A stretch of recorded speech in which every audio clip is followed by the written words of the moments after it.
لا تعلمون.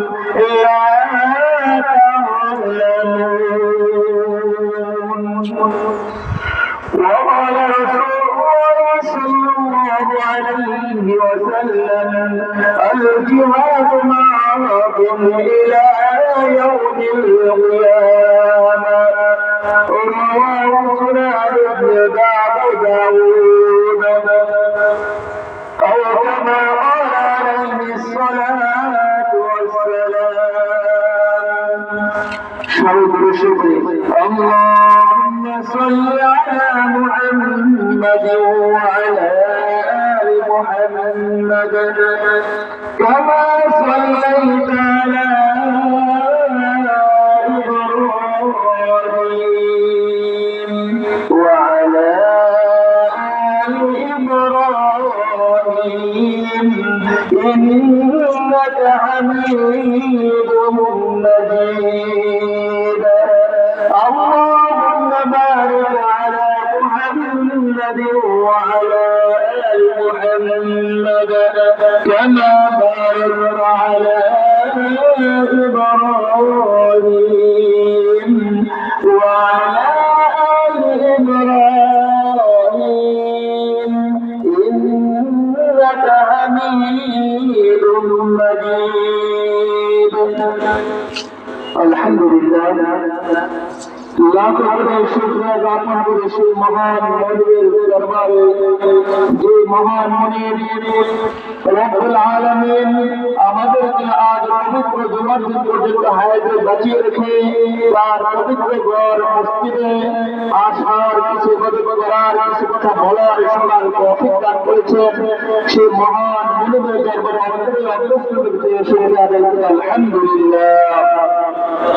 লক্ষ্য করে দুরূদ সালাম পেশ করে আকায়ে নামে তাজদার মদিনা মুহাম্মদ মুস্তাফা সাল্লাল্লাহু আলাইহি ওয়াসাল্লামের রওজা মুবারক সোনার মদিনায় সাল্লাল্লাহু আলাইহি ওয়াসাল্লাম।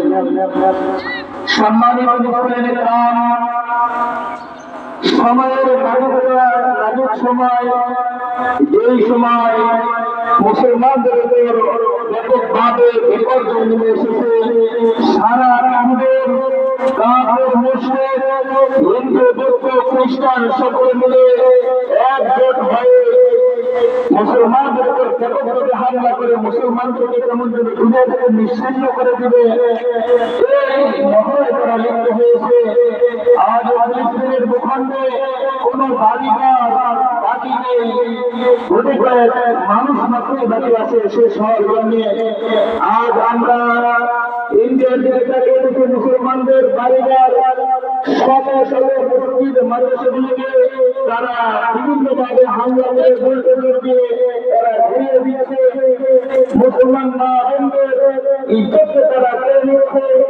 শুধু তাই নয়, মুসলমান ভাইদেরকে যেখানে ভাই বোনদেরকে যেখানে যেভাবে পাচ্ছে তারা সেখানেই সেভাবে হামলা করতেছে। যেমন যেন মুসলমান কোন প্রাণী নয়, তারা মনে হয় আগাছা যেভাবে সেভাবে ধরে ছেলে যেভাবে খেয়ে ফেলে মুসলমানদেরকে কাফের মুশরিক এভাবে সারা দুনিয়ার মধ্যে কেমন যেন একেবারে ছিন্ন বিচ্ছিন্ন করে চলতেছে। সময়ের এই নাজুকতায় এই মুহূর্তে আমাদের জন্য যে বিষয়টি সবচেয়ে জরুরি সেটা হলো এই নাজুক অবস্থা থেকে আমরা কিভাবে বেঁচে আমরা পুনরায় আবার সেই সাহাবায়ে কেরামদের আল্লাহর মতো জীবিত হতে পারি এবং আমাদের ঈমান আমল নিয়ে টিকে থাকতে পারি, বেঁচে থাকতে পারি, আল্লাহ তাআলার দ্বীন এই দুনিয়ায় ছেড়ে দিতে পারি এবং তা নিয়ে আমরা বাঁচতে পারি।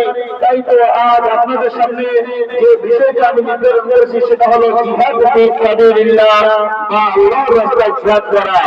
জিহাদ ফি সাবিলিল্লাহ বা আল্লাহ তাআলার রাস্তায় জিহাদ করা। সম্মানিত মুসলিম کرام, নামাজ, রোজা, হজ, যাকাত যেমনি ভাবে আমাদের উপর ফরজ, তেমনি ভাবে জিহাদ নামক ফরজ বিধান আমাদের উপর ফরজ। এদের গুরুত্ব বহন করে যেমন গুরুত্ব বহন করে নামাজ, রোজা, হজ, যাকাত, জিহাদও আমাদের উপর এমনই আমাদের উপর দায়িত্ব এমনই গুরুত্ব আরোপ করে। সুতরাং এই জিহাদ সম্পর্কে জিহাদের জিহাদের ফজিলত, জিহাদের গুরুত্ব, জিহাদ না করার কি পরিণতি